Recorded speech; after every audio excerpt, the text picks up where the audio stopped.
मैं तो यह भी खदशा करदा कि शायद मेरे ते टारगेटेड सी।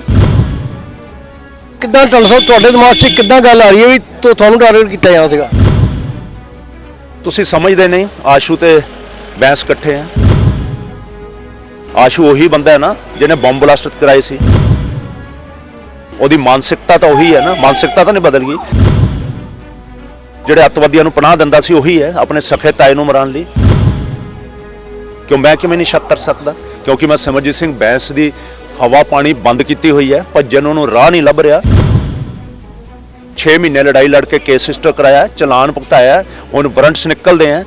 ਸ਼ਰੇਆਮ ਤੁਰਿਆ ਫਿਰਦਾ ਆਸ਼ੂ ਦੀ ਤੇ ਚੰਨੀ ਦੀ ਪ੍ਰੋਟੈਕਸ਼ਨ ਨਾਲ। ਜਦ ਇੰਨੀ ਮਾਈਟ ਸਰਕਾਰ ਦੀ ਉਹਦੇ ਨਾਲ ਹੈ ਤਾਂ ਮੈਨੂੰ ਸ਼ੱਕ ਨਹੀਂ ਹੋ ਸਕਦਾ ਕਿ ਮੇਰੇ ਤੇ ਹਮਲਾ ਕੀਤਾ ਜਾ ਸਕਦਾ। ਤੁਹਾਨੂੰ ਜੀ ਟਾਰਗੇਟ ਕੀਤਾ ਜਾਣਾ ਸੀ ਤੇ ਇਨ ਕੋਰਟ 'ਚ ਹੀ ਆ ਕੇ ਉਹਨਾਂ ਨੇ ਸਭ ਕੁਝ ਕਰਨਾ ਸੀਗਾ। ਕੱਲ੍ਹ ਤੁਹਾਡੇ ਘਰ ਵੀ ਹੈ, ਹੋਰ ਵੀ ਕਈ ਜਗ੍ਹਾ ਹੈਗੀਆਂ ਜਿੱਥੇ ਤੁਸੀਂ ਜਾਣਾ ਆਉਣਾ ਹੁੰਦਾ ਹੈ। ਇਹਦਾ ਕੀ ਮਤਲਬ? ਤੁਹਾਡਾ ਵਧੀਆ ਸਵਾਲ ਹੈ। ਜਦ ਕਿਸੇ ਨੇ ਟਾਰਗੇਟ ਕਰਨਾ ਹੈ ਉਸਨੇ ਉਹ ਜਗ੍ਹਾ ਦੇਖਣੀ ਹੈ ਜਿਹੜੀ ਰੋਜ਼ਾਨਾ ਉਹਦਾ ਬੰਨੇ ਟਾਈਮ ਤੇ ਆਣਾ ਹੈ। ਮੈਂ ਦਫ਼ਤਰ ਹੈ, ਮੈਂ ਰੋਜ਼ ਆਉਣਾ ਦਫ਼ਤਰ। ਮੇਰਾ ਦਫ਼ਤਰ 50 ਫੁੱਟ ਦੂਰ ਸੀ ਇੱਥੋਂ। ਕੀ ਪਤਾ ਉੱਥੋਂ ਅਸੈਂਬਲ ਕਰਕੇ ਰੱਖਣਾ ਕਿੱਥੇ ਸੀ। ਜਿੱਥੇ ਬਲਾਸਟ ਹੋਇਆ ਉੱਥੇ ਤੁਹਾਡਾ ਦਫ਼ਤਰ ਤਾਂ ਉੱਥੇ ਨਹੀਂ ਲੱਗੇ ਸੀਗਾ? ਉੱਥੇ ਵੀ ਦਫ਼ਤਰ ਸੀ ਜੀ। ਮੈਂ ਹੋਰ ਵੀ ਖੁਲਾਸਾ ਕਰੂੰ, ਮੇਰੇ ਦਫ਼ਤਰ ਬਾਹਰ ਵੀ ਦਿਨੇ ਬੰਦੇ ਆ ਕੇ ਬਾਹਰ ਖੜ ਕੇ ਦੇਖ ਕੇ ਗਏ ਹੈ। ਜੋ ਲੱਗਦਾ ਹੈ ਕਿ ਉਹ ਬੰਬ ਨੂੰ ਫਿਊਜ਼ ਫਿਕਸ ਕਰਕੇ ਰੱਖਣਾ ਸੀ ਕਿਤੇ, ਐਂਡ ਉਹਦਾ ਬਲਾਸਟ ਹੋ ਕੇ ਬਚਾਅ ਰਹਿ ਗਿਆ ਕਿ ਕੰਧਾਂ ਨੇ ਉਹਦਾ ਲੈ ਲਿਆ। ਤੇ ਜਿਹੜੇ ਬੰਦੇ ਇੰਜਰਡ ਹੋਏ ਆ ਉਹਨਾਂ ਤੇ ਕੰਧਾਂ ਗਿਰੀਆਂ ਤਾਂ ਉਹਨਾਂ ਦੀਆਂ ਇੰਜਰੀਜ਼ ਨੇ, ਸ਼ਾਰਪਨਰ ਵਾਲੀਆਂ ਇੰਜਰੀਜ਼ ਨਹੀਂ ਹੈ। ਪਿਛਲੇ ਇਲੈਕਸ਼ਨਾਂ ਤੋਂ ਪਹਿਲਾਂ ਜੋ ਬੇਅਦਬੀ ਹੋਈ ਤੇ ਬੰਬ ਬਲਾਸਟ ਹੋਏ ਉਹਦੇ ਨਾਲ ਵੀ ਜੋੜ ਕੇ ਜੇ ਉਸ ਦੇ ਨਾਲ ਤੁਲਨਾ ਕਰੀਏ ਤਾਂ ਲੱਗਦਾ ਉਹੀ ਡਿਜ਼ਾਈਨ ਫੇਰ ਪੈਦਾ ਕੀਤਾ ਜਾ ਰਿਹਾ ਹੈ।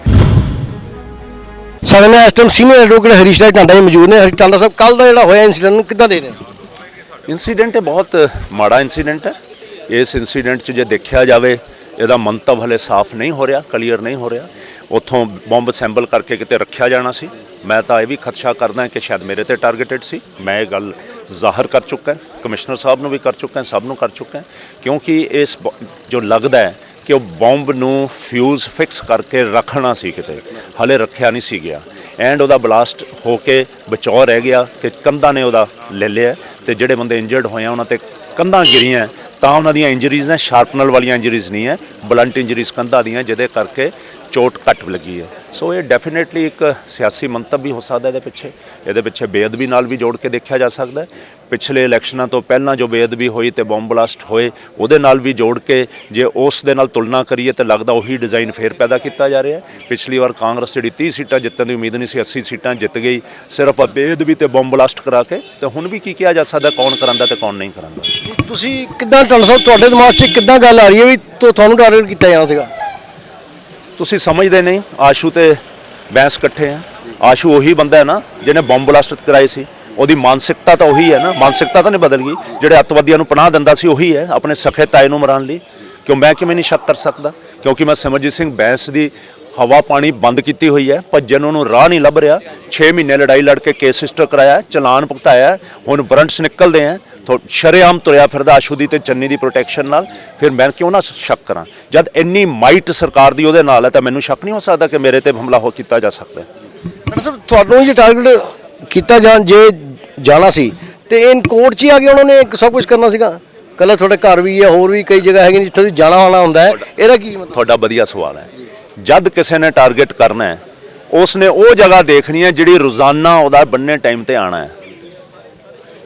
ਮੇਰੇ ਘਰ ਦੇ ਅੰਦਰ ਵੜ ਕੇ ਬੰਬ ਪਲਾਂਟ ਕਰਨਾ ਬਹੁਤ ਔਖਾ ਹੈ।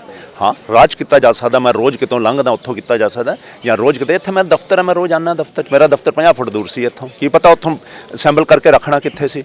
ਜਿੱਥੇ ਬਲਾਸਟ ਹੋਇਆ ਉੱਥੇ ਤੁਹਾਡਾ ਦਫ਼ਤਰ ਤਾਂ ਉੱਥੇ ਨਹੀਂ ਲੱਗੇ ਸੀਗਾ? ਉੱਥੇ ਵੀ ਦਫ਼ਤਰ ਸੀ ਜੀ। ਮੈਂ ਹੋਰ ਵੀ ਖੁਲਾਸਾ ਕਰੂੰ, ਮੇਰੇ ਦਫ਼ਤਰ ਬਾਹਰ ਵੀ ਦਿਨੇ ਬੰਦੇ ਆ ਕੇ ਬਾਹਰ ਖੜ ਕੇ ਦੇਖ ਕੇ ਗਏ ਹੈ। ਪਰ ਤੁਹਾਡੇ ਗੱਲ ਤੁਹਾਡੀ ਰੱਖੀ ਕਰ ਰਹੇ ਨੇ? ਮੈਂ ਤੁਹਾਨੂੰ ਦੱਸੂਗਾ, ਹਲੇ ਮੈਂ ਵੈਰੀਫਾਈ ਕਰਨਾ। ਜਿਹੜਾ ਸਾਡਾ ਉੱਥੇ ਚਾਹ ਵਾਲਾ ਉਹਨੇ ਮੈਨੂੰ ਇਤਲਾਹ ਦਿੱਤੀ ਹੈ ਕਿ ਕੌਣ ਬੰਦਾ ਆਇਆ ਸੀ, ਉਹਦੇ ਬਾਰੇ ਮੈਂ ਹਲੇ ਉਹਦੇ ਨਾਲ ਕੰਟੈਕਟ ਨਹੀਂ ਕਰ ਸਕਿਆ। ਕੰਟੈਕਟ ਕਰਕੇ ਉਹ ਵੀ ਖੁਲਾਸਾ ਕਰੂੰ। Thank you sir.